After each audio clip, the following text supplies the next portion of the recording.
আসসালামু আলাইকুম। সবাই তো তারা চেনেন, থটস অফ বেল্লাল। সে এখন অনেক ভাইরাল, সে জাদুকর। সে নাকি একটা ভিডিও ছাড়লে 10 মিলিয়ন ভিউজ। সে বললে ভিডিওর কিছু আগামাথা কিছুই নেই, কিছু আছে কিনা আমি বলতে পারি। এখান থেকে কী শিখবে জনতা, এইটাই বুঝি না। সেটা নাকি বললে ভাইরাল, বললে ভাইরাল, নাই কোনো কন্টেন্ট, নাই কোনো শিকার কিছু। এর থেকে বোঝে এ বললে 10 মিলিয়ন ভাইরাল হয়ে যায়। আর তার থেকে কিছু কিছু কন্টেন্ট ক্রিয়েটার তার থেকে আরও শিখে। আমি বুঝি না এখান থেকে কী শিখে।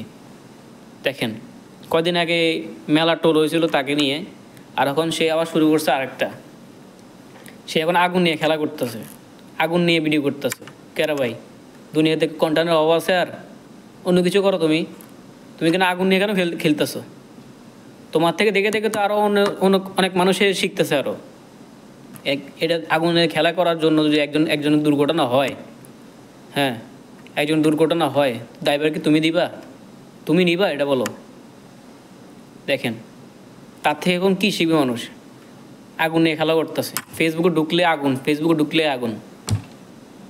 এটা কোনো কথা? করলে ভালো কিছু করো। এখন আগুন নিয়ে খেলা করতেছ। এই যে একটা মহিলা দেখলাম, আবার একটা মহিলা আগুন নিয়ে খেলা করতেছে, আগুন নিয়ে ভিডিও বানাইতেছে। বুঝেন দুনিয়াটা কোথায়? একটা মহিলা ভিডিওর মধ্যে আসে, এখন আগুন নিয়ে ভিডিও করতেছে, কত 2 মিলিয়ন ভিউজ। বুঝেন দুনিয়া তো কন্টেন্টের অভাব। তোদেরকে আপনি কোন ভাষায় গালি দিবেন, কোন ভাষায় কী বলবেন, আপনি কমেন্টে বলে যাবেন।